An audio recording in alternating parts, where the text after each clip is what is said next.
அன்பானவர்களே, அன்பு வணக்கங்கள். வாழ்க்கை என்பது என்ன? அதை எப்படி வாழ வேண்டும்? எப்படி வாழ்ந்தால் இறைவன் தந்த இந்த வாழ்நாளை சரியான முறையில் நாம் பயன்படுத்திக் கொள்ள முடியும்? உங்களால் முடியாதது எதுவும் அல்ல. உங்களுக்குள்ளே ஒரு மாபெரும் சக்தி இருக்கிறது, மாபெரும் ஆற்றல் இருக்கிறது. அந்த மாபெரும் சக்தியை, ஆற்றலை நீங்கள் புரிந்து கொள்ளாதவரை, தெரிந்து கொள்ளாதவரை, அறியாதவரை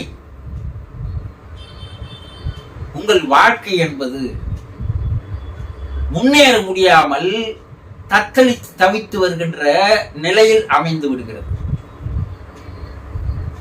குருஜி, என்னால் படிப்பில் முன்னேற முடியவில்லை, தொழிலில் முன்னேற முடியவில்லை, வாழ்க்கையில் முன்னேற முடியவில்லை, என்ன காரணம் என்று கேள்வி கேட்கலாம். உங்களை முன்னேற விடாமல் தடுப்பது வேறு யாருமே அல்ல. உங்களுடைய நண்பர்களோ, உங்களுடைய குடும்பத்தாரோ, உங்களுடைய உறவினர்களோ, இந்த சமுதாயமோ அல்ல. ஒரே ஒரு ஆள் உங்களை முன்னேற முடியாமல் தடுக்கிறான். யார் அவன்? உங்களுக்குள்ளேயே இருக்கிறான். அவன்தான் உங்களை படிப்பில் முன்னேற விடாமல் தடுக்கிறான், தொழிலில் முன்னேற விடாமல் தடுக்கிறான், வாழ்க்கையில் முன்னேற விடாமல் தடுக்கிற செயலை செய்பவன் அவன்தான். எங்களுக்குள்ளே வா. உனக்குள்ளேயே ஒருவன் இருக்கிறான். அவன் வேறு யாரும் அல்ல. யார் என்று தெரிந்து கொண்டீர்களா? இதுவரைக்கும் தெரியவில்லை குருஜி என்றால் அதுதான் உங்களுடைய மாபெரும் தடை. உங்களை முன்னேற விடாமல் தடுப்பது யார் என்றால் உங்களுடைய மனமே தவிர வேறு யாரும் அல்ல.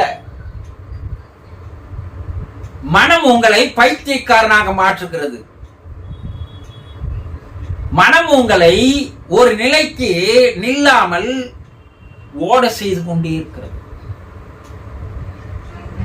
சித்தர்கள் மனம் ஒரு குரங்கு என்றார்கள். மனம் ஒரு கடல் அலையை போன்றது, நிற்கவே நிற்காது. கடல் அலை ஓயாது, உங்களுடைய மன அலையும் ஓயாது. உங்களை எதிலையும் சிந்திக்க விடாமல், முன்னேற விடாமல் உங்களை தடுத்துக் கொண்டிருக்கின்ற ஆள் உங்கள் மனம்தான். எங்க மனமா? ஆமா, உங்கள் மனம்தான். ஏதாவது ஒன்றை நீங்கள் சிந்திக்க ஆரம்பித்தாலே, நான் முன்னேற வேண்டும், நான் படிப்பில் முன்னேற வேண்டும், தொழிலில் முன்னேற வேண்டும் என்று நீங்கள் சிந்திக்க ஆரம்பித்த உடனேயே அதை முன்னேற விடாமல் தடுக்கின்ற செயலை இந்த மனம், உங்கள் மனம் என்ன செய்கிறதுன்னா வேறு சிந்தனைகளில் உங்களை திசை திருப்பி விடுகிறது, உங்களை தடம் மாற செய்கிறது. ஒரே பார்வையில் நீங்கள் ஓட வேண்டும் என்று நினைக்கிறீர்கள். ஆனால் உங்கள் பார்வை பல பக்கங்களில் போவதால் நீங்கள் ஒரே பார்வையில் ஓட முடியாமல் தவிக்கிறீர்கள். ஒரு குறிக்கோள், ஒரு லட்சியம், ஒரு லக்கு, எதுவுமே நீங்கள் நோக்கி ஓடுகிறீர்கள். ஆனால் உங்களை உங்கள் மனம் திசை திருப்பி அதில் ஓட முடியாமல் செய்கிறது. இந்த குதிரைக்கு கடிவாளம் என்று ஒன்று போட்டிருப்பார்கள். ஏன்னா அது 4 திசையில் பார்த்தால் அது நேராக ஓடாது. அதுபோல நீங்கள் மனம் என்ற ஒன்றுக்கு நீங்கள் ஒரு கடிவாளத்தை மாட்ட வேண்டும். உங்கள் மனதை நீங்கள் அடக்கி வைக்க வேண்டும். உங்கள் மனதை அடிமையாக்க வேண்டும். உங்கள் மனதை ஒரு சேவகனாக, வேலைக்காரனாக எப்போது நீங்கள் மாற்றி, எப்போது நீங்கள் எஜமானனாக மாறுகிறீர்களோ அப்போது உங்களுடைய முன்னேற்றம் தங்கு தடை இல்லாமல் சீராக செல்லும். ஒரு நிமிடம் உங்கள் மனதை ஓட விடாமல் நிறுத்தி பாருங்கள். ஒரே ஒரு நிமிடம், 60 செகண்ட், 1 2 3 60 எண்ணுவது கண்ணை மூடிக்கொண்டு 1 60 எண்ணுவதற்குள் உங்கள் மனம் ஒரே இடத்தில் ஒரே சிந்தனையில் நிற்க வைத்து பாருங்கள். முடியாது. உங்களை நேர்பார்வை பார்க்க அது விடாது. ஏனென்றால் பல பிறவிகளாக உங்களை அது அடிமையாக்கி வைத்திருக்கிறது. நான் உன்னை போன பிரிவில் அடிமையா வச்சிருந்தேன், இந்த பிரிவில் அடிமையா வச்சிருந்தேன். நீ என்னை அடிமையாக்குவதற்கு உண்டான பயிற்சியை முயற்சியை நீ எடுத்தால் நான் விட்டு விடுவேனா? ஆரம்பத்திலேயே கிள்ளி எரிந்து விட மாட்டேனா என்று அந்த 60 எண்ணுவதற்குள் உங்களுக்கு பல்வேறு நினைவுகள் சிந்தனைகளை எடுத்து வந்து உங்களை அந்த பக்கம் திசை திருப்புகிறது. ஒரு நிமிடம் நீங்கள் 1லிருந்து 60 எண்ணுவதற்குள்ளேயே உங்களுக்கு பல தடைகளை போடுகிறதே. ஒரு நிமிடத்தில் உங்களால் முடியாத காரியம் எப்படி உங்களால் படிப்பில், தொழிலில், வாழ்க்கையில் உங்களால் முன்னேற முடியும் என்பதை சிந்தித்து பாருங்கள். உங்கள் மனம்தான் உங்களுக்கு மாபெரும் அரக்கனாக இருக்கிறது. உங்கள் மனம்தான் உங்களை அடக்கி ஆள்கிறது. எப்போது நீங்கள் மனதை அடக்கி ஆள்கிறீர்களோ,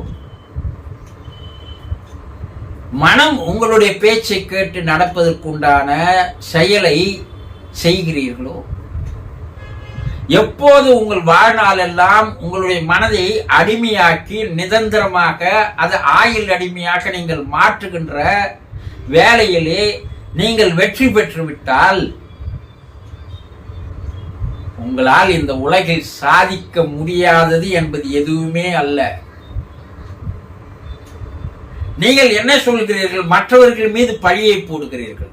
என்னுடைய தாய் தகப்பன் சரியில்லை, எனக்கு படிப்பு வரவில்லை, எனக்கு சரியான வேலை கிடைக்கவில்லை, என்னுடைய தொழிலில் என்னால் முன்னேற முடியவில்லை, வாழ்க்கையில் நான் படிப்படியாக முன்னேற வேண்டும் என்று அதற்கு என்னுடைய சமுதாயம் எனக்கு இடம் தரவில்லை, யாரும் எனக்கு உதவி செய்யறதுக்கு ஆள் இல்லை, நான் தன்னந்தனியாக இருக்கிறேன், அப்ப எப்படி நான் என்னால் முன்னேற முடியும்?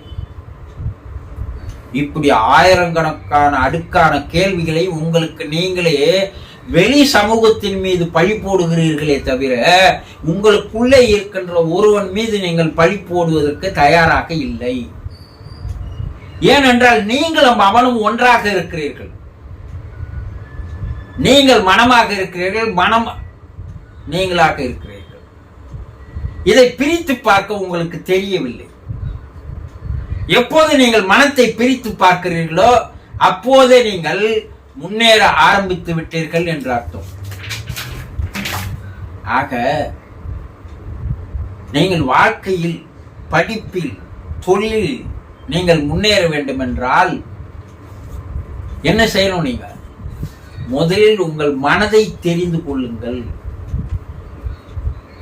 உங்களுடைய மன ஓட்டத்தை புரிந்து கொள்ளுங்கள். மனதனுடைய செயலை, நடவடிக்கைகளை தெரிந்து கொள்ளுங்கள். முதலில் அதை தெரிந்து கொண்டால் அதை எப்படி நீங்கள் உங்கள் அடிமையாக்கலாம் என்பதை தெரிந்து கொள்ளலாம். இதை தெரிந்து கொள்ளாமல், இதை புரிந்து கொள்ளாமல் இருக்கின்ற வரை நீங்கள் படிப்பிலோ அல்லது தொழிலிலோ இல்லது வாழ்க்கையிலோ நீங்கள் முன்னேறவே முடியாது. தெரிந்து கொண்டீர்களா? புரிந்து கொள்ளுங்கள். நன்றாக தெளிவாக தெரிந்து கொள்ளுங்கள். சந்தோஷம்.